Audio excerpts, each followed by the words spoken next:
kehadirat Allah Subhanahu wa Ta'ala, karena pada pagi menjelang siang ini kita masih diberi kesempatan untuk menghadiri pemaparan saya tentang diseminasi budaya positif calon guru penggerak angkatan 10 Kabupaten Lampung Utara. Kalau pula sholawat beriring salam kita haturkan, kita sanjungkan kepada Nabi Agung kita, Nabi Muhammad SAW, yang syafaatnya kita nantikan di yaumil akhir. Amin ya rabbal alamin. Sebelum saya melakukan pemaparan materi video modul 1 tingkat, supaya tidak tegang, kita melakukan ice breaking dulu ya Bapak Ibu. Biar tidak atau tegang gitu. Saya sudah membuat ice breakingnya. Mungkin boleh nih. Berdiri kita. Tidak. Berdiri saja.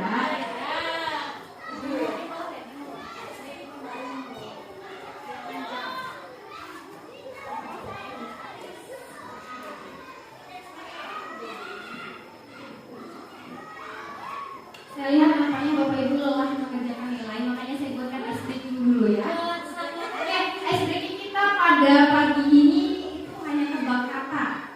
Boleh ini soal yang pertama. Oke, stay positif Bapak Ibu. Oke, tepat untuk. Saya tahu. Ayo, tepat untuk bekerja. Ayo, stay positif. Ayo, kantor.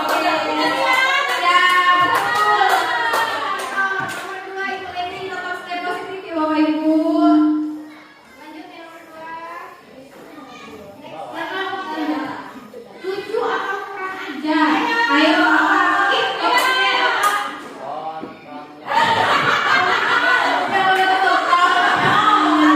tetap positif Bapak Ibu, biar lanjut. Tidak setuju. Berlawanan dengan kata kon.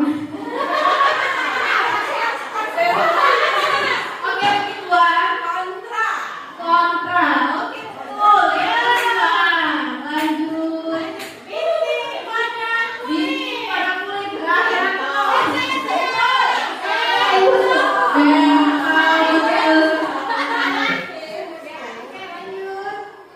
Alat untuk memasak. Kira-kira apa? Tulis sedikit. Ada apa ya?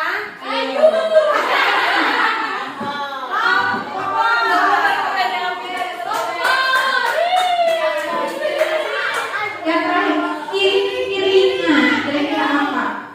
Ayo, siapa yang bisa menjawab berawal dengan konvoy. Tepuk tangan untuk kita semua. Kenapa saya mengambil atau memilih ice breaking ini agar karena ada hubungannya dengan materi yang akan saya sampaikan pada hari ini, yaitu budaya positif. Jadi kita harus tetap berpikir positif. Boleh bukan? Lanjut. Ya, pakai atas. Ini, kami. Ayo.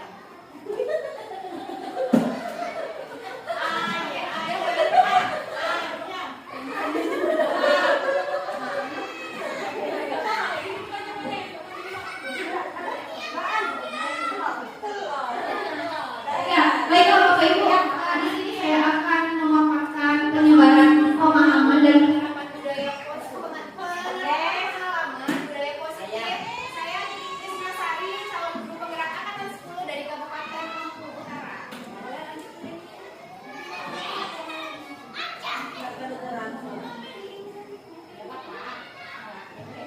Di sini saya akan menjelaskan terlebih dahulu apa saja materi yang akan saya jelaskan pada konsep inti budaya positif. Di sini ada 8 materi Bapak Ibu. Yang pertama itu adalah perubahan paradigma belajar. Yang kedua itu disiplin positif. Lalu yang ketiga ada nilai-nilai kebajikan. Yang keempat kebutuhan dasar manusia. Lalu selanjutnya ada motivasi perilaku manusia. Lalu posisi kontrol guru, keyakinan kelas, dan yang terakhir adalah segitiga restitusi. Ada dalam 8 materi ini Bapak Ibu akan saya jabarkan satu-satu, pengertian, contoh dan lain sebagainya akan saya jabarkan lebih detail lagi pada video-video selanjutnya.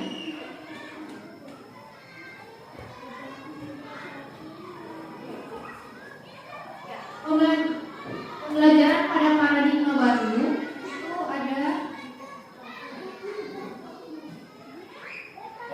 Pembelajaran dengan paradigma baru itu ada pembelajaran dengan paradigma baru merupakan pembelajaran yang dirancang berdasarkan prinsip pembelajaran berdiferensiasi sehingga para peserta didik belajar sesuai kebutuhannya berdasarkan tahap perkembangan sesuai teori psikologi modern untuk mewujudkan profil pelajar Pancasila.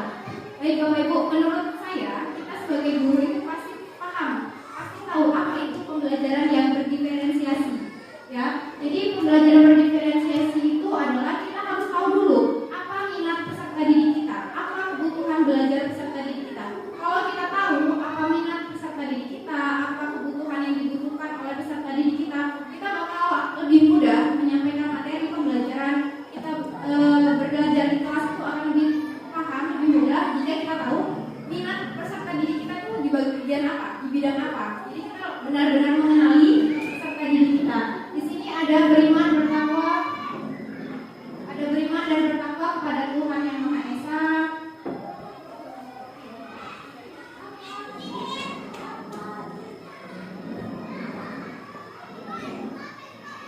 Iman dan bertakwa kepada Tuhan Yang Maha Esa. Nyanyi Bu.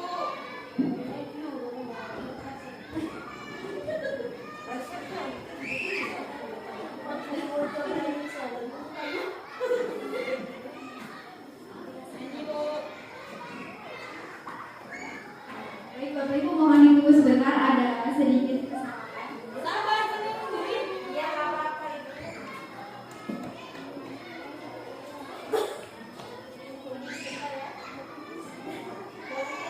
Makan nasi kesu.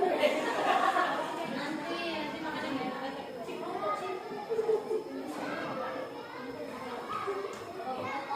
Baik Bapak Ibu, di sini ada materi tentang disiplin positif. Disiplin, ketika kita mendengar kata disiplin, yang terlintas di benak kita, di pikiran kita itu pasti aturan, hukuman, sanksi, bukan begitu? Ya. Ketika kita mendengar kata disiplin, oh ada disiplin nih, oh pasti ada peraturan. Ketika ada peraturan, kalau kita melanggar pasti oh nanti saya dapat hukuman. Ketika saya melaksanakannya, oh berarti saya nanti bakal dapat hadiah, saya bakal dapat reward. Disiplin di sini berasal dari kata disiplina yang artinya belajar. Disiplin mengacu pada disiplin diri yang memiliki tanggung jawab terhadap apa yang dilakukannya berdasarkan nilai-nilai yang diyakini. Saya mengambil contoh seperti ini Bapak Ibu. Pada setiap hari Senin ada peserta didik kita yang masih saja tidak menggunakan atribut upacara seperti tidak menggunakan topi, tidak menggunakan ikat pinggang, bahkan Senin kemarin ada yang tidak menggunakan sepatu. Menurut Bapak Ibu, siswa-siswi kita yang sudah lengkap atributnya itu karena mereka sudah memiliki keyakinan diri atau sudah disiplin karena memang dasarnya sudah disiplin, atau hanya karena oh nanti kalau saya tidak seragam saya bakal dihukum nih. Itu memang mereka sudah memiliki motivasi diri atau memang karena mereka hanya takut nanti mendapat hukuman. Menurut Bapak Ibu gimana? Iya. Mereka menurut saya juga siswa-siswi kita ini belum ada keyakinan diri sendiri. Jadi mereka oh saya harus pakai ini nih. Kalau saya nggak pakai topi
dari suku, bangsa, agama, bahasa maupun latar belakangnya.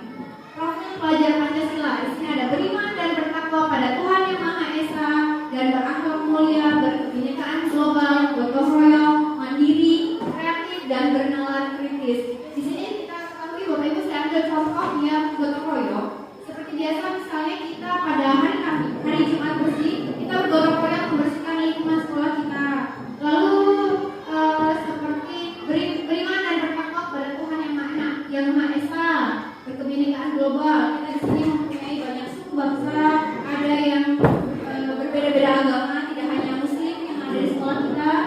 Lalu yang kedua itu ada Pre-10 Years Program. Di sana ada toleransi, rasa hormat, mandiri, menghargai, antusias, empati, pengetahuan, kerjasama, percaya diri dan komitmen. Saya ambil contoh yang kerjasama. Tapi kerjasama di sini bukan kerjasama dalam hal yang negatif ya Bapak Ibu. Contoh misalnya kerjasama ketika ulangan, itu kerjasama, memang benar itu kerjasama. Tapi penempatannya yang salah. Ketika ulangan itu tidak memakai teori untuk kerjasama. Ketika ulangan kita harus mengerjakan sendiri. Kalau ulangan tapi kerjasama itu berarti tidak percaya diri, bukan begitu? Lalu rasa hormat. Setiap peserta didik kita harus memiliki rasa hormat. Mau itu ke orang tuanya atau kita sebagai gurunya di sekolah. Kalau siswa tidak memiliki rasa hormat dengan guru, mau jadi apa mereka? Dengan guru tidak pernah bersalaman, melihat guru tidak pernah menyapa, lewat di depan guru nyelonong lari saja tanpa ada sopan santunnya. Dan yang ketiga itu keterampilan hidup. Yang pertama dapat dipercaya, lurus hati, pendengar yang aktif, tidak merendahkan orang lain, memberikan terbaik dari diri. Contoh tidak rendah, saya ambil contoh yang pendengar yang aktif. Contoh kita sebagai pendidik, ketika ada peserta didik yang cerita atau curhat kepada kita tidak mungkin hanya kita sambil pegang handphone ini, iya ya nah, begitu. Kita tanpa mendengarkan dengan baik apa yang disampaikan, kesan apa yang ingin disampaikan kepada peserta didik kita. Kita tidak aktif jika hanya main handphone atau tidak mendengarkan seutuhnya apa yang dikeluh kesahkan oleh peserta didik kita.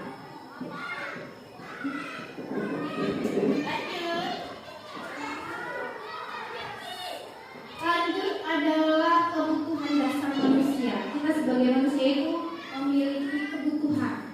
Kebutuhan dasar manusia itu apa sih? Sebelum kita menjelaskan lebih panjang, lebih jauh, kita harus paham dulu apa itu kebutuhan dasar manusia. Yang pertama, kebutuhan dasar manusia itu adalah segala sesuatu yang kita lakukan untuk mendapatkan apa yang kita inginkan. Seluruh tindakan yang kita lakukan memiliki tujuan tertentu dan semua usaha terbaik yang kita lakukan adalah dalam rangka agar kebutuhan kita terpenuhi dengan baik. Ada beberapa kebutuhan dasar kita sebagai manusia yang harus terpenuhi atau tercukupi. Nih, Bapak Ibu bisa lihat ditampilkan ada 5 kebutuhan dasar manusia. Yang pertama adalah bertahan hidup, yang kedua ada kasih sayang dan rasa diterima, yang ketiga ada penguasaan, yang keempat itu kebebasan, dan yang kelima itu kesenangan. Kita bahas satu persatu dulu. Yang pertama itu bertahan hidup. Di sana ada makanan. Bagaimana jika peserta didik kita pergi ke sekolah belum makan, belum sarapan?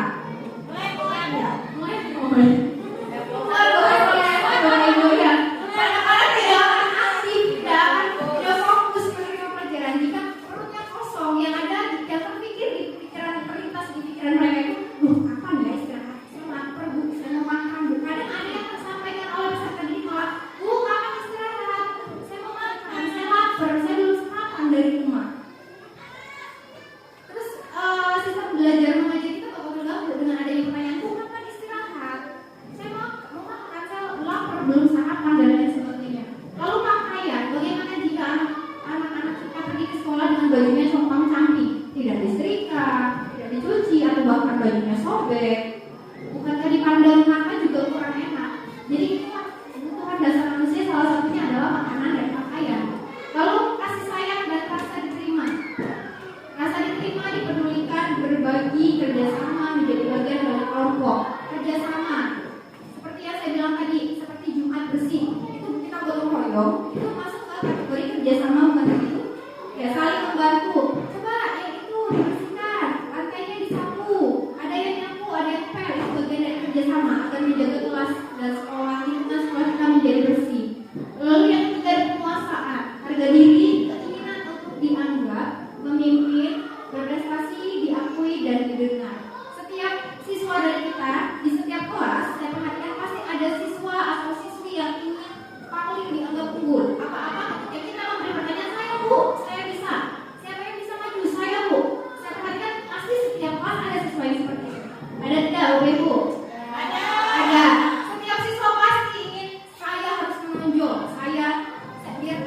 bapak itu tahu saya ini pinter, saya ini ada gitu. Pasti setiap kelas pasti ada yang seperti itu. Lalu yang keempat itu ada kebebasan, mandiri, memiliki pilihan, mencoba hal baru, mampu mengendalikan arah dirinya. Setiap anak-anak itu pasti ingin mencoba hal baru. Contoh misalnya kita bawa anak-anak itu ke tempat wisata. Saya belum pernah naik itu, coba saya pengen naik karena mereka rasa ingin tahunya sangat besar, berbeda dengan umuran kita. Anak-anak itu pasti pengen, oh saya lihat itu, saya pengen coba itu, ada makanan ini, saya pengen coba, ada pelajaran baru nih, bahasa Inggris, saya pengen tahu bagaimana gitu. Yang terakhir adalah kesenangan, bermain, humor, antusiasme, dan tertawa. Kesenangan ini amat sangat kita butuhkan Bapak Ibu. Bagaimana jika kita hanya melamun, hanya bersedih, setiap hari dari kita hanya dipenuhi dengan kesedihan. Kita tidak suka dengan humor. Ada teman kita yang melompat, kita hanya diam saja. Apakah bisa hidup tanpa tertawa? Tidak. Hidup akan garing atau monoton. Ya, seperti tadi Ibu ya berdua, garing, aku. Ya.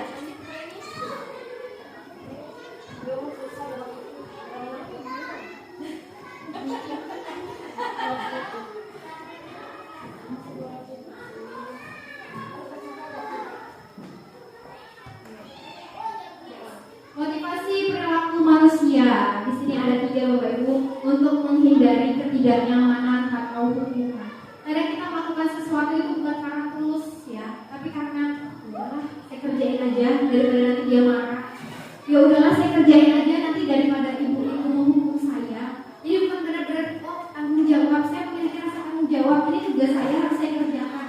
Bukannya seperti itu. Kadang malah kayak seperti ya udah nanti ibu Leni marah, Ibu Yesi marah, nanti saya dikasih hukuman sama Ibu Des, suruh ganti yang bendera dan lain sebagainya. Jadi belum benar-benar sepenuhnya. Lalu yang kedua, untuk mendapatkan imbalan penghargaan dari orang lain. Sering tidak Bapak Ibu mengharapkan imbalan dari orang lain? Sering. Begitu pun dengan saya, masih sering mengharapkan imbalan. Dan yang terakhir adalah untuk menjadi orang yang mereka inginkan dan menghargai diri sendiri dengan nilai-nilai yang mereka percaya. Ya, di Bapak Ibu di sini ada 5 posisi kontrol guru. Yang pertama hukum, yang kedua membuat merasa bersalah, yang ketiga teman, lalu pemantau, dan yang terakhir manajer. Saya rasa setiap dari kita pasti pernah berada di 5 posisi kontrol ini, ya? Pernah? Atau ada yang pernah?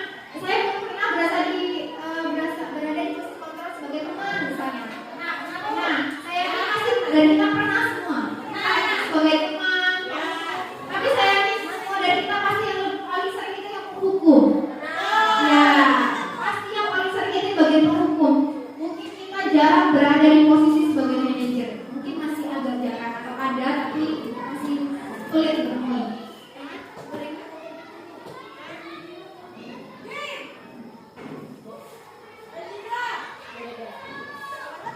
Ya, di sini ada beberapa perbedaan. Ada hukuman, konsekuensi dengan restitusi. Masih banyak yang tertukar apa itu perbedaan hukuman, konsekuensi, dan restitusi. Kalau hukuman itu yang pertama tidak terencana atau tiba-tiba. Apakah Bapak Ibu ketika di kelas lalu menemui anak yang berulah? Apakah dari rumah sudah terkonsep nih? Oh nanti ketika ada anak yang berulah akan saya kasih hukuman ini. Pasti tidak kan?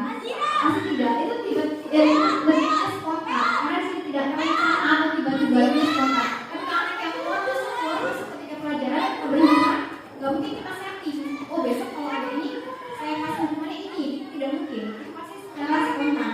Murid tidak akan tahu apa yang terjadi atau tidak dilibatkan. Nah, si murid juga nggak bakal tahu kalau saya keluar masuk terus saya dapat hukuman nggak nih ya? Terus bentuknya hukumannya itu seperti apa? Si murid juga nggak bakal tahu. Bersifat satu arah. Kenapa satu arah? Karena hanya dari guru. Murid tidak dilibatkan. Berupa hukuman fisik atau psikis. Hukuman fisik itu seperti misalnya kita meminta anak untuk hormat di tiang bendera. Itu salah satu bentuk hukuman fisik. Mungkin hukuman psikisnya, ibu-ibu bisa memberi contoh? Hukuman psikis. Ya. Anak nakal ya? Ya betul. Kamu nakal ya? Kamu anak yang nakal ya? Itu kan anak-anak bandel ya? Ya, kamu anak nakal ya? Bandel, kamu bodoh gitu. Anak-anak harus berpikir seperti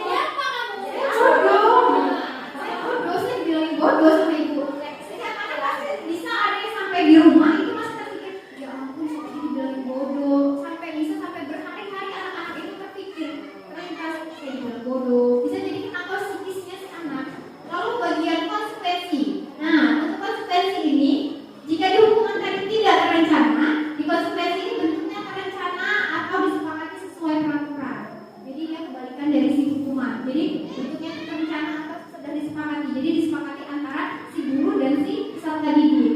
Murid tetap dibuat nyaman sehingga guru selalu memonitor siswa. Lalu sedangkan restitusi, proses menciptakan kondisi bagi murid untuk memperbaiki kesalahannya. Proses kolaboratif yang mengajarkan murid untuk mencari solusi sendiri.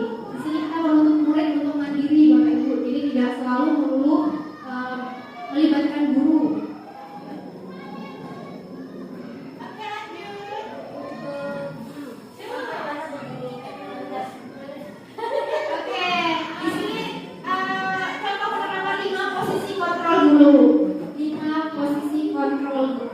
Dalam hal ini saya mengambil khusus siswa tidak memakai atribut lengkap saat upacara bendera seperti yang saya jelaskan di awal tadi. Masih banyak siswa dari kita yang tidak lengkap atributnya. Ketika ada kalimat hormat pada bendera selama 1 jam, itu adalah bagian dari kontrol penghukum dengan contoh kalimat hormat pada bendera selama 1 jam. Lalu yang kedua, berapa kali bapak atau ibu harus memberitahu kamu selalu saja mengecewakan bapak ibu. Di situ posisi kontrol yang diambil adalah membuat merasa bersalah.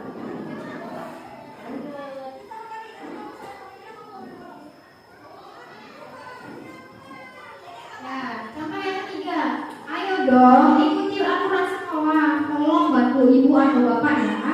Kali ini ya sudah tidak apa-apa, lain kali jangan berbuat seperti ini lagi ya. Jika ada kalimat seperti ini, berarti posisi kontrol yang ibu gunakan itu adalah sebagai teman. Sering tidak menggunakan kasus anak dengan menggunakan posisi kontrol sebagai teman. Lebih sering teman atau hukum Ibu Lis? Sebagai teman, yakin nih? Ibu Lis? Kalau saya nggak yakin. Saya yakin sebagai apa? Hukum ya? Oh, saya orangnya tipe-tipe orang menghukum. Oh, berarti lebih sering posisi kontrol hukum ya? Jadi ketika ada kasus langsung begini nah ya hukum. Oke, Bu Lis sebagai teman dipertahankan ya Bu Lis. Iya, Bu. Mungkin Ibu Yesi bisa belajar dari Bu Lis agar bisa mengontrol emosinya.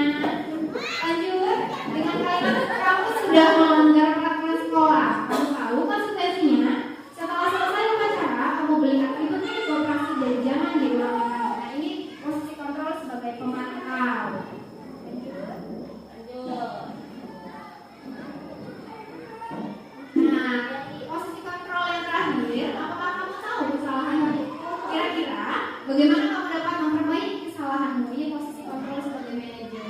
Pernah tidak menangani kasus anak, tapi kita sebagai guru memposisikan kita sebagai manajer? Pernah. Mungkin boleh Lastri, boleh cerita dalam kasus apa? Mungkin ada guru yang Kasusnya pada saat itu anak tersebut bukunya diambil oleh rekannya secara paksa. Jadi anak itu marah lalu dia hampir mengumpul si rekannya tadi. Ketika saya temukan, saya klarifikasi anak tersebut, yang mengambil itu menyadari. Lalu saya sampaikan bagaimana cara memperbaiki kesalahan yang dilakukan. Nah, anak tersebut menyampaikan, besok lagi kalau kayak gitu, saya ngomong Bu sama Alvin, biar saya dipinjemin, jadi saya nggak mau lagi. Begitu. bijak sekali ya yang diambil Ibu Sulastri. Posisi kontrol diambilnya sebagai bagus. Mohon dipertahankan ya Ibu Sulastri. Jangan sering menjadi penghukum ya Bu ya. Oke. Nggak lulus saya nih. Jadi soalnya nasi. Untuk mengecek pemahaman Bapak Ibu yang sudah saya jelaskan materi di awal tadi, di sini saya membuat beberapa soal untuk mengecek pemahaman Ibu ya. Posisi kontrol apakah aku ketika kalimatnya saya kecewa sekali dengan kamu, itu posisi kontrol apa Bapak Ibu? Itu membuat rasa bersalah. Ya, posisi kontrol apa? Rasa bersalah. Oke, mari kita cek. 1, 2, 3. Iya, betul sekali. Aku sekitar semua. Betul sekali. Berarti paham ya untuk soal yang pertama. Lanjut Bu Leni. Yang kedua, kamu tidak pernah benar melakukannya. Kira-kira posisi kontrol apa nih kalau kalimatnya seperti ini? Hukuman. pinter banget ya guru-gurunya. Coba kita cek proses kontrol apa nih. Tepuk tangan untuk Ibu Lili. Berarti dari tadi saya menjelaskan materi sangat mendengarkan Ibu ya. Ya, yang ketiga. Apa rencanamu untuk menyelesaikan masalah ini? Kira-kira sebagai apa nih? Manajer, oke kita cek. Oke kita cek. Jadi kayak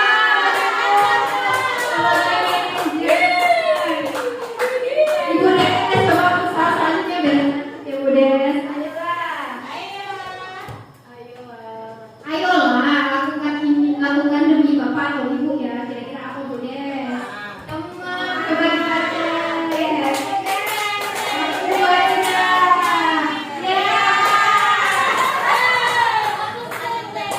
Ibu Des mendengarkan dengan seksama penjelasan saya berarti Ibu, kamu tidak pernah mendapat nilai jika tidak mengerjakan tugas. Kira-kira proses kontrol apa nih?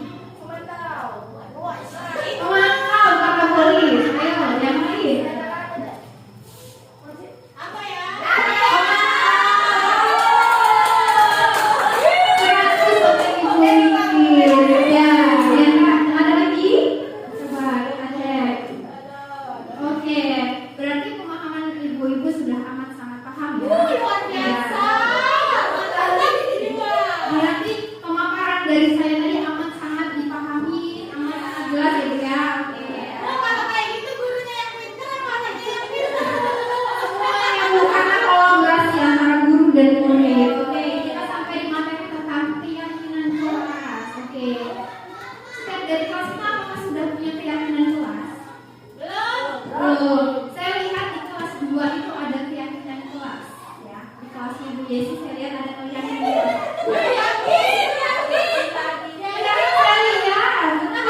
Nih, mengapa keyakinan kelas? Mengapa bukan peraturan kelas? Bapak Ibu tahu nggak apa sih perbedaan keyakinan kelas dengan peraturan kelas?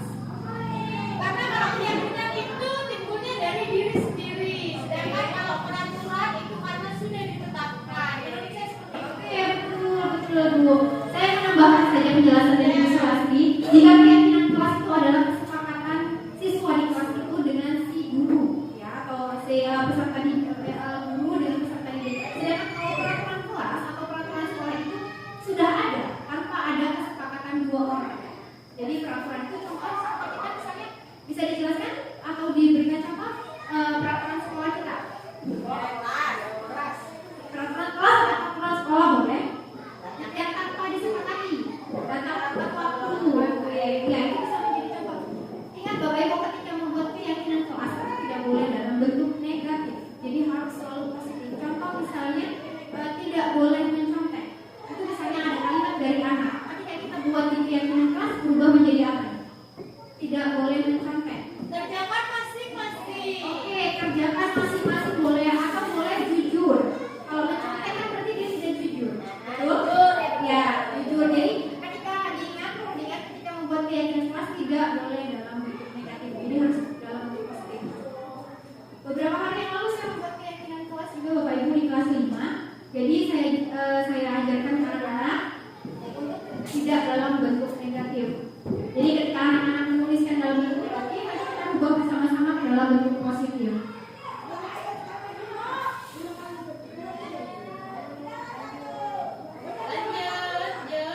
Sabar ya Bu. Sabar sekali. Oke, yang materi sekarang adalah segitiga restitusi. Suatu proses dialog yang dijalankan oleh guru agar dapat menghasilkan murid yang mandiri dan bertanggung jawab. Bapak Ibu pernah tidak melakukan segitiga restitusi untuk menangani kasus anak? Coba diingat-ingat dulu. Kita pahami dulu segitiga restitusi itu tahapannya apa saja sih? Yang pertama itu ada menstabilkan identitas, itu tahapan yang pertama. Lalu yang kedua adalah menanyakan keyakinan, dan yang ketiga adalah validasi tindakan yang salah. Jadi segitiga restitusi ini kita gunakan ketika kita menangani kasus anak. Bapak Ibu.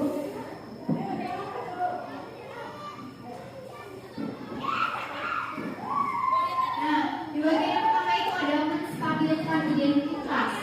Berdasarkan prinsip membuat kesalahan adalah bagian pembelajaran.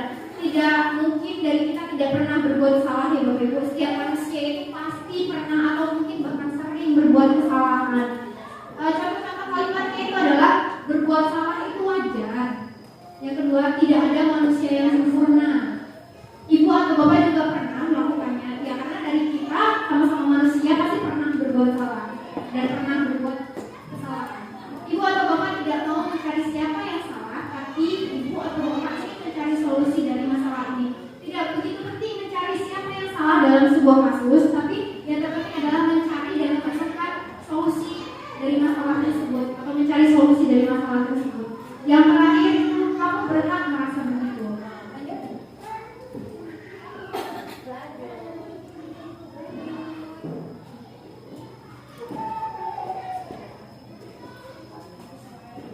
Validasi tindakan yang salah ini adalah tahapan yang kedua. Berdasarkan prinsip setiap perilaku berupaya memenuhi suatu kebutuhan tertentu. Kamu pasti punya alasan kenapa kamu melakukan hal seperti itu. Pasti kita tanya dulu, misalnya ada kasus anak memukul temannya. Kita tanya, kenapa kamu pukul dia? Berarti kita ada di posisi validasi tindakan yang salah. Pasti kita tanya dulu, kamu kenapa bersikap seperti itu? Kamu kenapa? Bla-bla. Kita lihat dulu kasusnya bagaimana. Lalu yang kedua, padahal kamu bisa melakukan yang lebih buruk dari itu. Contoh misalnya ada siswa yang menendang temannya. Padahal sebenarnya bisa siswa itu melakukan hal yang lebih dari menendang, misalnya meninju atau mencubit, menjambak dan lain sebagainya. Kamu patut bangga karena telah melindungi sesuatu yang penting buatmu. Contoh misalnya dalam kasus ada siswa yang mencopet, pasti dia tidak boleh memberikan hasil kerjaan dia begitu saja kepada temannya karena dia melindungi. Saya sedang mengerjakan PR bersama dia, masa dia mau dicontek dengan teman saya? Jadi dia melindungi hasil dia. Kamu melakukannya karena mempertahankan sesuatu yang penting bagimu. Nah, pada kasus yang mencontek tadi, dia mempertahankan. Makanya kenapa dia tidak bisa memberikan pekerjaan dia begitu saja karena dia melindungi sesuatu yang penting dalam hidupnya.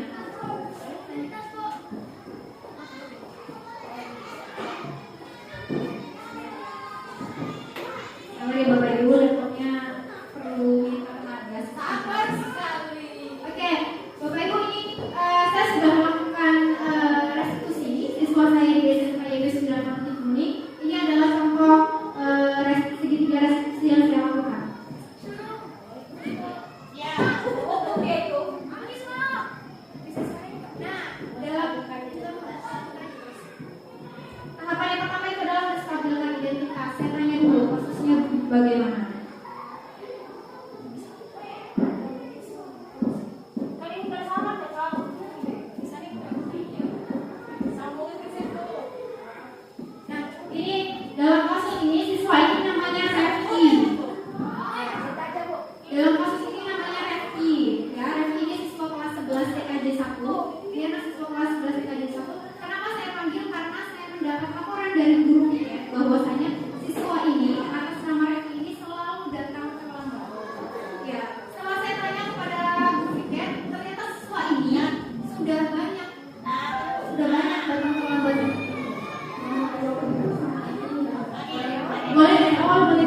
jam 1, sedangkan kita masuk sekolah itu 7.30. Jadi dia sering datang terlambat karena dia kebetulan memang dia tinggal sendiri Bapak Ibu. Dia tidak bersama orang tuanya, jadi tidak ada yang membangunkannya. Jadi itulah alasan dia kenapa sering datang terlambat. Jadi karena itu pada video ini saya dan Reki mencari solusinya. Kira-kira bagaimana agar Reki tidak datang terlambat lagi. Dia sadar bahwa kesalahan dia adalah datang terlambat, dan dia sadar bagaimana cara merubahnya agar dia tidak datang terlambat. Oke, Bapak Ibu, itulah tadi rangkaian dari diseminasi budaya positif 1.4 saya yang sudah saya paparkan. Semoga kita semua sebagai guru dapat mengaplikasikannya di sekolah kita, terutama agar kita bisa menjadi guru yang lebih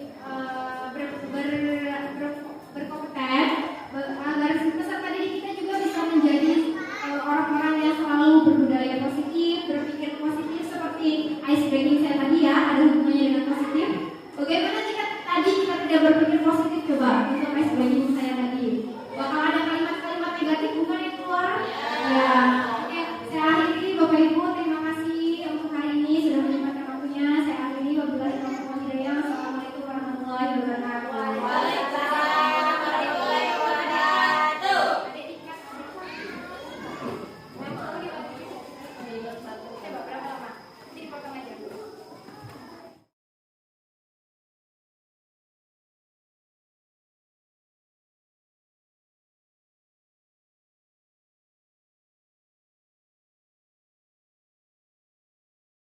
Assalamualaikum warahmatullahi wabarakatuh.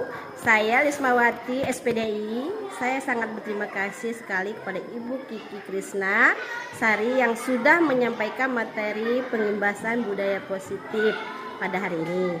Banyak sekali pembelajaran yang disampaikan Ibu Kiki pada hari ini.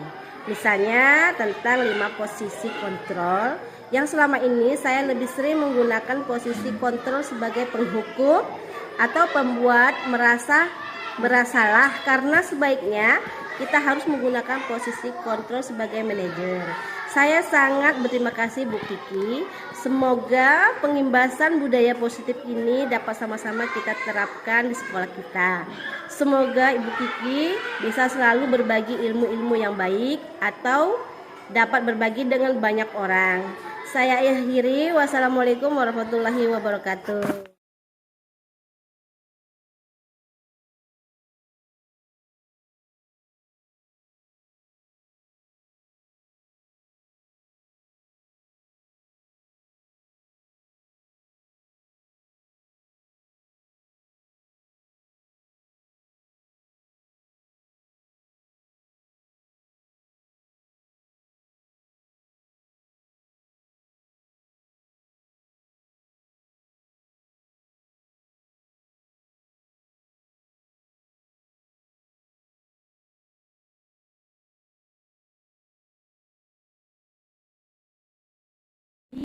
Tadi Mem dengar dari ketua kelas, katanya aku berantem ya?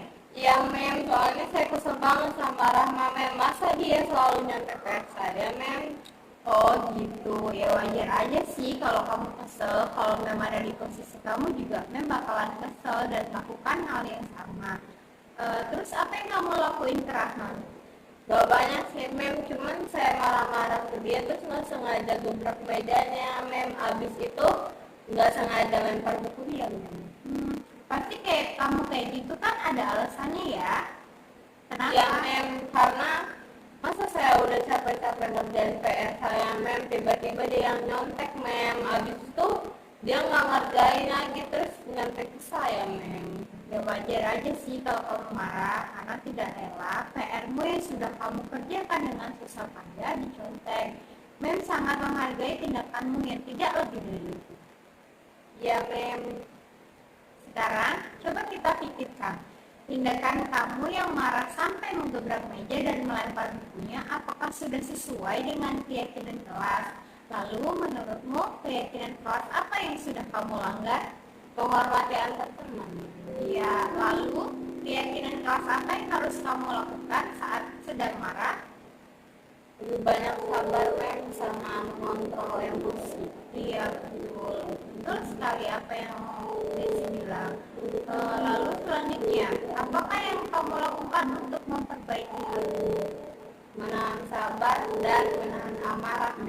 Iya, tepat sekali. Sekarang kembalilah ke kelasmu dan jangan pernah mengulangi kesalahan yang sama. Pelajari dari kesalahan yang sudah dibuat. Ya, terima kasih, Mem. Assalamualaikum warahmatullahi wabarakatuh. Nama saya Desi Fitriani dari kelas 11 TKJ 1. Saya merasa senang sekali diajak berdiskusi dengan Mem Kiki untuk dapat mengendalikan diri dari amarah karena perilaku teman sekelas saya. Saya harus banyak belajar bersabar dan dapat menghormati teman. Terima kasih Mem Kiki. Wassalamualaikum warahmatullahi wabarakatuh.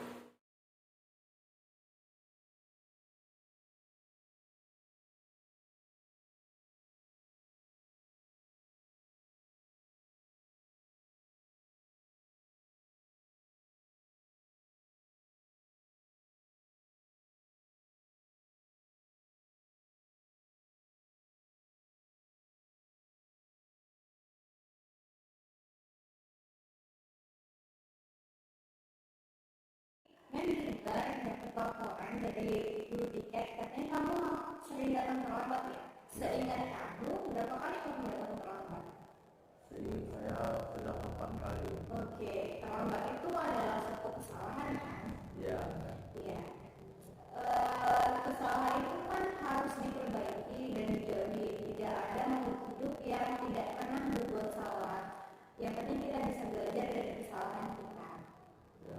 Oke, kalau begitu mulai hari ini kita cari solusinya dari permasalahanmu ya. Ya, Kamu datang terlambat itu pasti karena ada alasannya kan? Lalu kenapa kamu datang terlambat?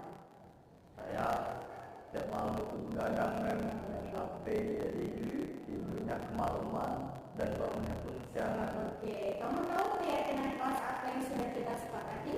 Tahu kan? Iya. Kalau datang terlambat itu sesuai dengan keyakinan kelas kita kan? Ya, Menurutmu keyakinan kelas apa yang sudah kamu langgar?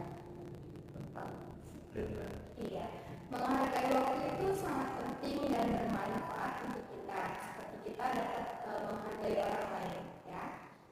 Dan misalnya saya kenal Oke, ya. Kamu sudah bagus, sudah melakukan, sudah meminta maaf. Menurutmu apa yang lagi yang harus kamu berubah agar kamu tidak datang terlambat? saya akan mencoba untuk tidak main HP sampai malam dan tidur di awal. Oke, bagus sekali.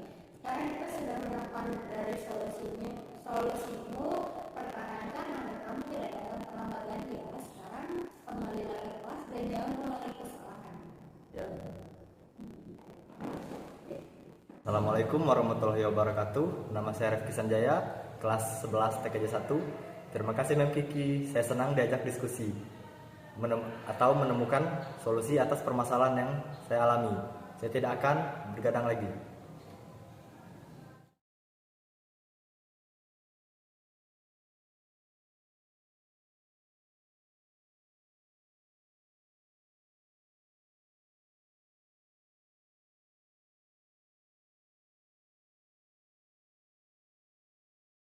Assalamualaikum warahmatullahi wabarakatuh.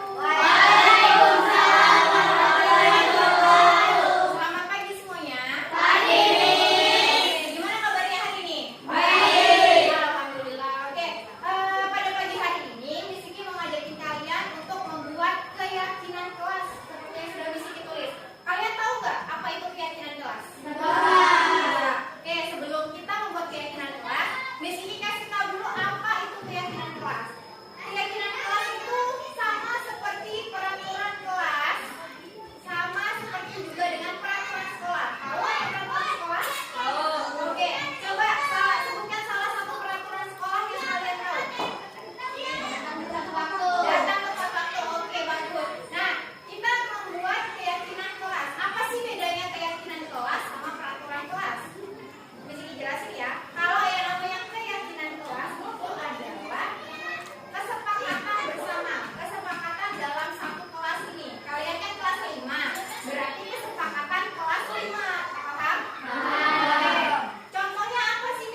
tidak boleh ada kata jangan, tidak boleh ada kata tidak boleh, tidak boleh ada kata yang negatif.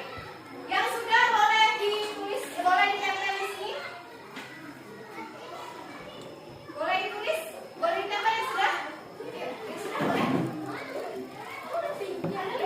Ayo. Ya, oke. Boleh nggak apa-apa? Mau, ini tulisannya nggak rapi nggak apa-apa. Yang penting nanti bisa terbaca. Oke. Lanjut ya. Yang sudah boleh ditempel. Dua-dua.